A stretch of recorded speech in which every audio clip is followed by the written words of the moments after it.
यो मिनासन konnichiwa Ohio गोजाइमास नमस्ते सबैजनालाई के आरामै हुनुहुन्छ सन्चै हुनुहुन्छ होला नि। सो आज नयाँ भ्लग लिएर आएको छु।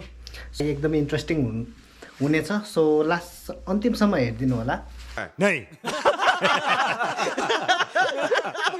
र यो भ्लगमा चाहिँ आज म तपाईहरुलाई विस्तृत जानकारी दिनेछु के अब जापानमा चाहिँ N2 लेभल चाहिने नै हो र वर्किङ गर्नको लागि JLPT N2 सर्टिफिकेट नभएसम्म कम्पनीले के जागिरै नदिने हो त, यो विषयमा आज हामी कुरा गर्नेछौँ। यो भिडियो छुट्याइकन अन्तिमसम्म हेरिदिनु होला। है त स्टार्ट गर्दियौँ। Let's go.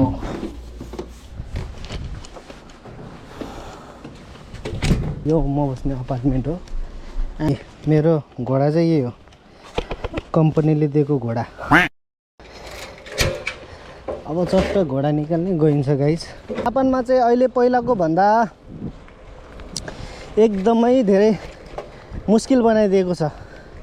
जबदेखि यहाँ अहिले यो नयाँ सरकार बनेको छ जापानमा, यो अहिलेको प्रधानमन्त्री सानाई ताकाची भन्छ, लेडी प्रधानमन्त्री छ।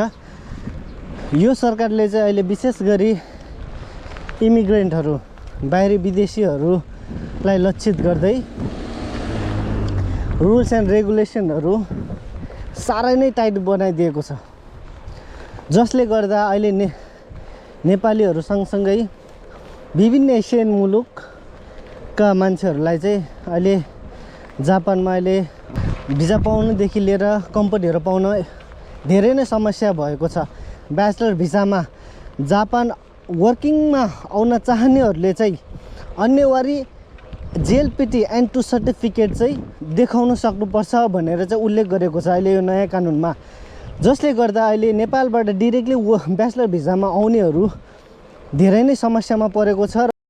इभन तपाईँको नेपालमा मात्र नभएर यता जापानमा सेन्मो यो जापानिज ल्याङ्ग्वेज स्कुल र भोकेसनल कलेज, त्यसलाई चाहिँ सेन्मोन गएको सकेका विद्यार्थीहरूलाई पनि उस्तै नै गाह्रो छ।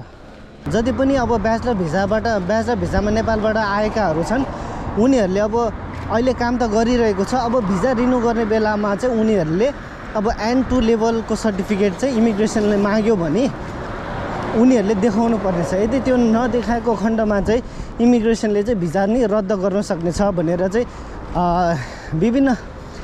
विभिन्न डिटेल्सहरू चाहिँ पब्लिस गरिसकेको छ। सो नेपालबाट आउने यो ब्याचलर भिजामा आउनेहरूको यहाँ चाहिँ एकदमै लर्को नै थियो। यतिसम्म लर्को थियो कि लाइक नेपालीले ठगेर ब्याचलर भिजामा बोलाएर ल्याएर न त यहाँ कम्पनीको ठेगान, न त रुमको ठेगान गर्दै, न खाना लाउनुको ठेगान, त्यस्तो गरेर चाहिँ यहाँ चाहिँ लथालिङ्ग पारेर चाहिँ एकदम बिजोक्ताले छोडेको घटनाहरू पनि धेरै छन्।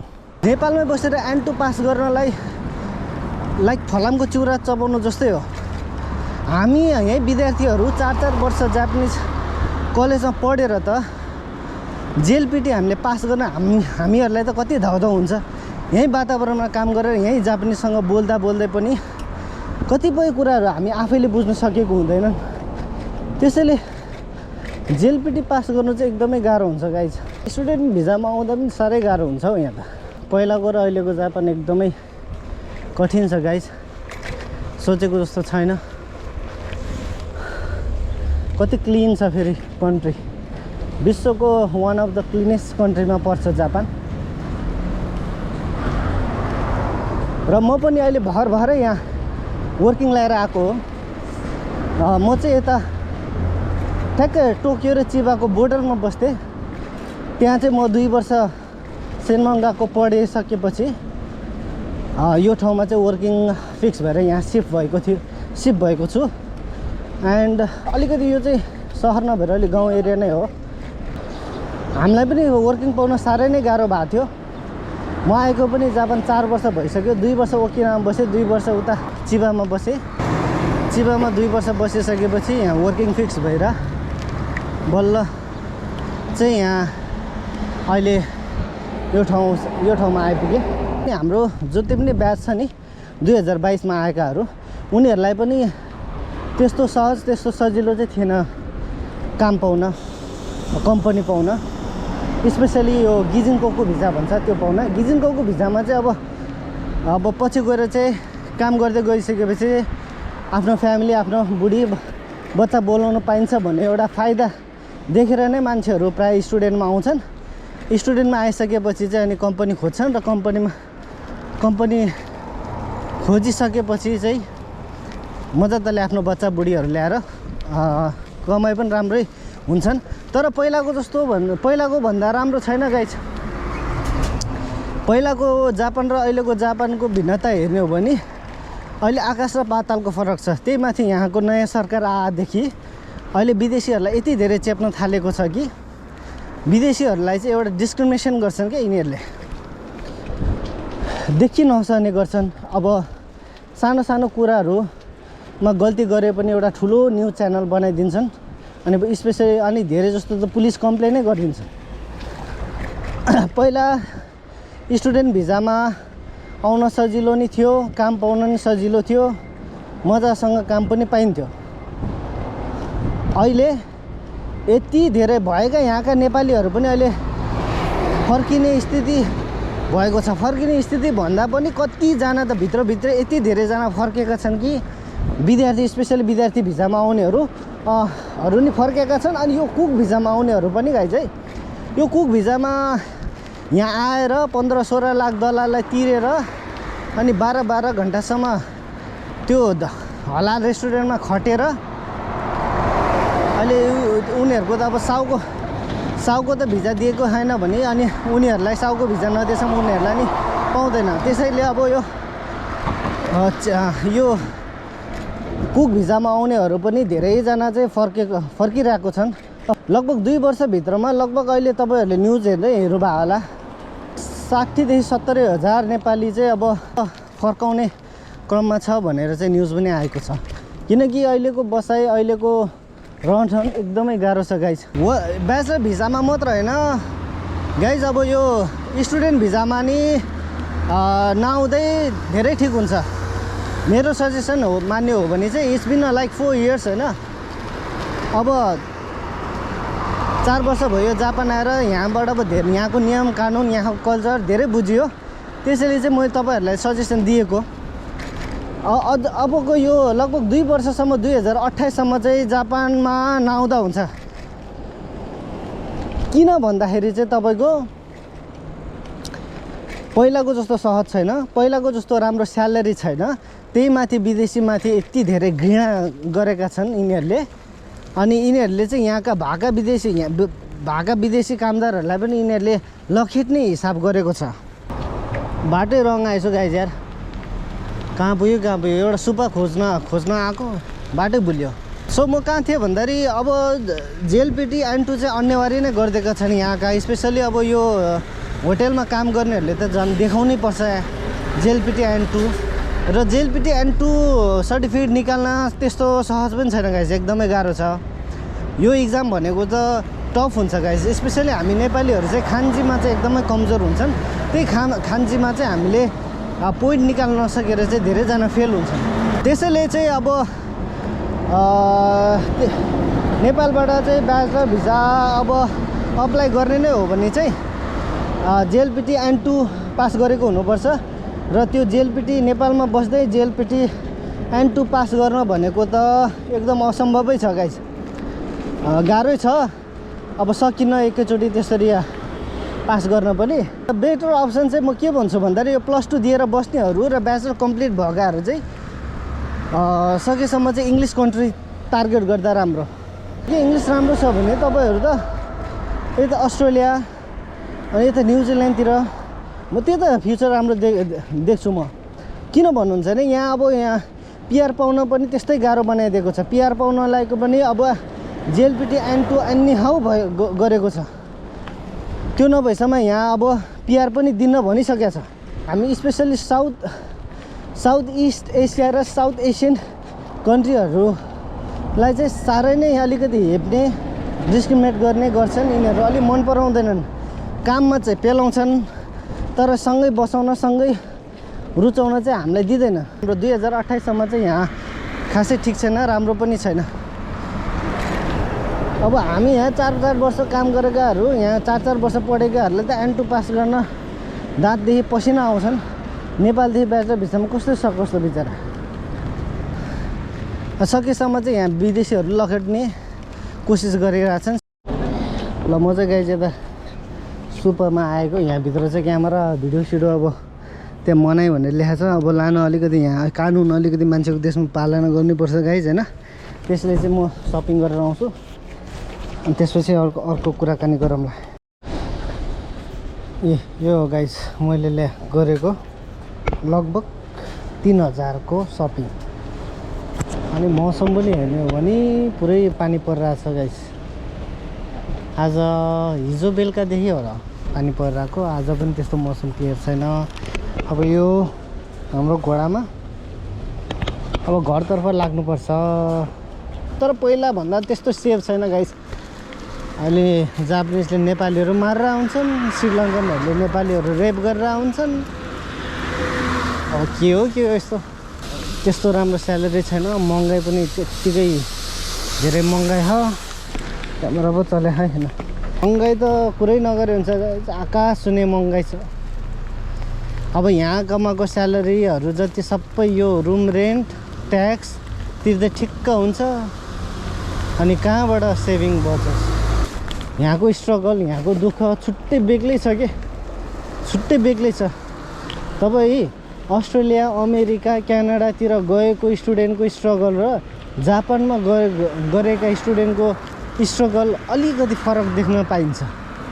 अब हुन त सबै कन्ट्रीमा अब स्टुडेन्टहरूले दुःख गरेकै हुन्छन्, दुःख गर्न नि पर्छ। दुःख नगरेसम्म अरूको कन्ट्रीमा सर्भाइभ हुन गाह्रो हुन्छ होइन। यहाँ चाहिँ कस्तो भन्दाखेरि अब स्यालेरी पनि कम स्यालेरीमा काम गर्नुपर्ने र त्यही माथि चाहिँ 8-8 घन्टा 9-9 घन्टा उभिएर काम गर्नु पर्छ।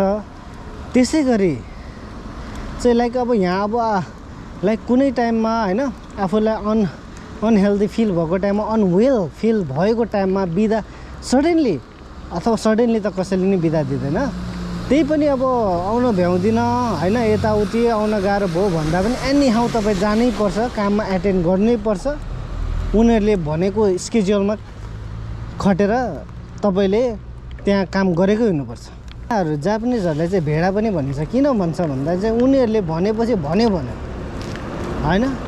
तपाईँले 1000वटा राम्रो काम गर्नुहोस्, त्यसमा तपाईँले एउटा मात्र होइन गल्ती गर्यो अथवा गल्ती गर्छ भने तपाईँको त्यो 1000वटा राम्रो काम हेरिन्न, तपाईँलाई त्यही एउटा गल्तीको कारणले कम्पनीबाट निकाल्ने सम्भव कुरा हुन्छ र भएको पनि छ। जापानिजहरूको दुई पक्ष हुन्छ। एक पक्ष बाहिरीबाट देखाउने एउटा होइन फेस र अर्को पक्ष भने भित्रीबाट देखिने अर्को एउटा फेस। यिनीहरू दुईवटा फेस हुन्छन्। बाहिरबाट यति पोलाइट गर्छन् कि यति पोलाइट बोल्छन् होइन, मानु तपाईँ राजा हो, तपाईँलाई चाहिँ राजा जस्तो ट्रिट गर्छन्। तर मनमा चाहिँ कस्तो हुन्छन् भन्दाखेरि यिनीहरू कुरा काट्ने होइन, कुरा घुसघुस गर्ने, राजनीति खेल्ने, कुरा काट्ने त यति धेरै काट्छन् यिनीहरू। पछाडिबाट छुरा हान्ने काम गर्छन्। स्पेसली स्टुडेन्टहरूलाई म पनि स्टुडेन्ट लाइफ फेस गर्दै आज यहाँसम्म आइपुगेको छु। त्यो दुईवटा काम, दिउँसो बिहान काम, दिउँसो कलेज, फेरि बेलुका नाइट काम, सुताइ दिनमा 4 घन्टा 3 घन्टा यसो सुताइले काममा कलेज जानु पर्थ्यो। कलेज फेरि एनी हाउ एटेन्ड गर्नै पर्छ तपाईँले। अचानक अब एक दुई दिन त बिदा मजाले बस्न मिल्छ, तर तपाईँलाई चाहिँ एटलिस्ट 100% एटेन्डेन्स चाहिँ तपाईँले देखाउनु पर्ने हुन्छ। धेरै दुःख चाहिँ जापानमा स्टुडेन्टमा आएकाहरूले भोग्नुपर्छ। त्यसपछि ब्याचलर भिसामा आउनेहरूले सबभन्दा योभन्दा पहिला चाहिँ राम्रो भिजा भनेर चाहिँ कुक भिजालाई भनिन्थ्यो। अहिले कुक भिजामा भएका यो बिजनेस ओनर जो हलाल सब रेस्टुरेन्टहरू खोलेर बसेका थिए, अब तिनीहरूले पनि अब जेएलपिटी एन्टो अन्यायरी बुझाउनु पर्ने हुन्छ। नभए त उनीहरूलाई नै भिजा रिन्यू गर्दैनन् भनेर यहाँ सरकारले भनिसकेको छ, ठानिसकेको छ। त्यसैले सबैभन्दा बेस्ट अप्सन एसएसडब्ल्यूमा आउनुहोस्। न कुनै टेन्सन न कुनै पिर। जब 2 लाखमा टिकट काट्यो आयो मजासँग, यहाँ सबै यहाँ कम्पनीले व्यवस्थित गरिदिएको हुन्छ। हाम्रो गिजन कोकुमा काम गरेर हाम्रो स्यालेरी भन्दा यिनी यो एसएसडब्ल्यूमा काम गर्नेहरूका स्यालेरी राम्रो हुन्छ। अनि किन आउनु पर्यो त? 4-4 वर्ष दुःख मजासँग 5 वर्षको भिजा दिन्छ एसएसडब्ल्यूमा। त्यो भिजा थाप्ने, 5 वर्ष मजासँग काम गर्ने, सेभिङ्स गर्ने, अनि नेपाल फर्किने, अनि फेरि आउनु मन लाग्यो भने फेरि इन्टरभ्यू दिने आउने। त्यो झन्झटै छैन। अहिले यहाँका सेनमन गएको पढेका विद्यार्थीहरूले यति धेरै तनावमा छन्, यति धेरै मेन्टली प्रेसर यिनीहरूले ह्यान्डल गर्न सकिरहेछन्। सबैले एसएसडब्ल्यू पढाउन लागेछन्। अब रुवाबासी नै छ भनौँ एक हिसाबले। हाम्रै पालामा कस्तो गाह्रो थियो, अझै पनि केटाहरू कोही कोही कम्पनी नपाएर कतिजना त अब नेपाल फर्केको कुरा पनि छ भित्रभित्रै। अब बेलैमा अब स्टुडेन्टहरूले त फिस तिरेन भने पनि नेपाल फर्काइदिने, कलेज राम्रोसँग एटेन्डेन्स आएन भने नेपाल फर्काइदिने। अब दुईवटा काम यहाँ अनिवार्य गर्नुपर्छ। 2-2वटा काम गरेको थाहा पायो भने नेपाल फर्काइदिने। अनि के काम त त्यो स्टुडेन्टमा आएर फोक्कटमा 15 लाख तिरेर महिनै पछि 1-1 लाख कलेज फी तिर्दा त्यो फाइदा भयो त? केही मजा भयो त? केही मजा भएन नि। त्यसैले भन्छु गाइज, अहिले टेक्नोलोजीको जमाना छ, एआईको जमाना छ। Do your own research. म चाहिँ के भन्छु भन्दाखेरि if you guys have a good knowledge of English, language राम्रो छ, बबाले छ भने आइएलटिएस दिएर पिटिसिटी गरेर टोइक दिएर go to the European country, Australia America. सके अस्ट्रेलिया अमेरिका, नसके युरोपतिर जाऊ। एटलिस्ट युरोपमा गयो 5 वर्ष खट्यो भने त्यहाँ पिआर पाउने सम्भावना त धेरै हुन्छ। यहाँ त्यो नि छैन। यहाँको त भाषै छुट्टै। यहाँ गोहान ताबे मास्का भनेर पढ्नुपर्छ। त्यो गोहान नेपालमा गएर कसलाई भन्ने? इङ्ग्लिस भनेको युनिभर्सल्ली होइन युज हुने ल्याङ्ग्वेज हो। अब यस्तो पानीमा खटेर मैले यस्तरी भिडियो बनाएको छु गाइज। लाइक र सब्सक्राइब चाहिँ त्यहाँ आँखा चिम्लेर गर्ने। तो सब्सक्राइब करो, वो जो लाल वाला बटन है उस पर फूट फेंक के मारो या फिर मोमबत्ती, मुझे नहीं पता, बस क्लिक हो जाना चाहिए। लाइक र सब्सक्राइब गरिदिनु, सेयर गरिदिनु। आफ्नो साथीहरू जो जापानको लागि प्रिपेयर भइरहेछ उनीहरूको लागि सेयर गराइदिनु। एटलिस्ट उनीहरूले बुझ्छन्। कपाल काट्न जानुपर्ने छ गाइज होइन। कपाल काट्न पनि कति पर्छ? नेपालमा 100 रुपियाँमा काटिरहेको यहाँ 1500 2000 तिर्नुपर्छ। मारो मुझे, मारो मारो मुझे, मारो मारो, नहीं ये मजाक हो रहा है। त्यसैले चाहिँ गाइजहरू do your own research and make your decision own. +2 गरेर चाहिँ नहो केटाहरू, नहो +2 गरेर कानसम्म त बरु +2 सकाएर चाहिँ नहो। अब म पनि घर आइपुग्नु लाग्यो। अब यस्तै भिडियोहरू चाहिँ म हालिरहन्छु। त्यसैले विश्वको जुनसुकै कुना काप्चा, जुनसुकै ठाउँ देशबाट हेरिराख्नु भएको छ भने प्लिज गाइज सब्सक्राइब गरिदिनुहोस्, भ्युजहरू बढाइदिनुहोस्। यार भ्युज नआएर नि यहाँ टेन्सन भएको छ मलाई। अबे साले, अब लगातार भिडियो हाल्नेछु जापान सम्बन्धी, यहाँको लाइफस्टाइल, यहाँको नेपालीको दुःख कष्ट भोगाइहरू। मेन समस्या भनेको जापानमा चाहिँ यो ल्याङ्ग्वेजको समस्या हो। Japanese language is the most difficult language to learn in this world. विश्व वर्ल्डकै लाइक टप 4 हार्डेस्ट ल्याङ्ग्वेजमा पर्छ। एन्ड हाउ क्यान लाइक हामी यहाँ 4-4 वर्ष भएकाहरूले त अझै पनि त्यति राम्रोसँग फ्लुएन्टली बोल्न सक्दैनौँ। अलि यिनीहरूको बोलेको यिनीहरूको टोनहरू बुझ्न सक्दैनौँ अझै पनि। अनि यस्तो हुन्छ नि हालत। अनि कसरी हामी अगाडि बढ्छ? ल्याङ्ग्वेज ब्यारियर पनि एक किसिमको प्रब्लम हो। अब इङ्ग्लिस त यहाँ यो जापानिजहरूले बोल्दैनन्, बुझ्दा पनि बुझ्दैनन्। अब भएको त्यही जापानिज हो, जापानिज अब हामीले बुझ्दैनन्। अनि त्यही भएर गाह्रो छ गाइस। अब ठप्पै छ। हुन पनि नेपालीहरू यति धेरै भएको छन् कि यति धेरै, लगभग झन्डै अब 2,80,000 त नेपाली नै भइसकेको छ जापानभरि नै। जापानको यस्तो कुनै पनि ठाउँ छैन होला जहाँ नेपाली नपुगेको होस्। जहाँ पनि नेपाली छन् कि, जस्तो सुकै गाउँ ठाउँ, जस्तो सुकै एरियामा पनि नेपाली छन्। पुगेका छन्, काम गरेका छन्। अनि यही किसिमले त अब यो गरेको पनि अब ठिकै लाग्छ। कति आउँछन् त दलालहरूले जानी दुःख भोग्नलाई, दुःख पाउनलाई। अब यिनीहरूकै गाउँघरमा यस्तो हुन्छ घरहरू, हाम्रो नेपाल टाइपको छानाहरू हेर्नुहोस्। सफा चाहिँ फेरि नाला कुलो रोड सोड सबै सफा हुन्छ।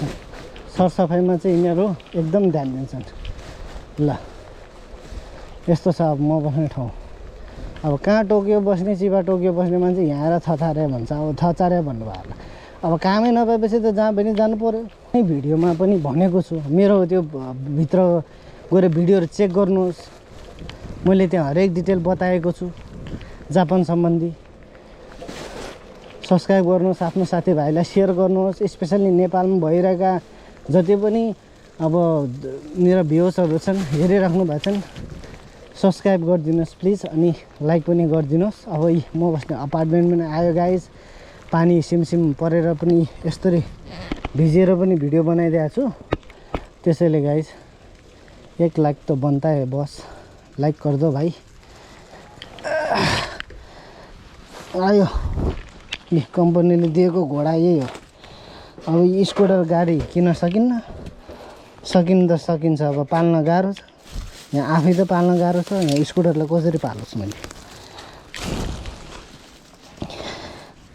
ल गाइस अब सामान पनि फुकाल्छु म। अनि गएर ल्याम या जापानिज चाउमिन दबाएर अनि झ्याप्पै सुत्छु होला म।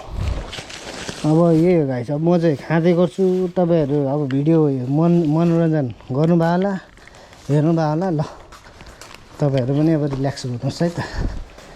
अब यस्तरी उकालो चढेर ल सब्सक्राइब चाहिँ गरिदिनुहोस् है गाइस, लाइक र सब्सक्राइब। ल अर्को भिडियो म नेक्स्ट विक हाल्नेछु, त्यतिखेरसम्म होइन स्टे ट्युन गाइस। ल बाई बाई, साइनरा।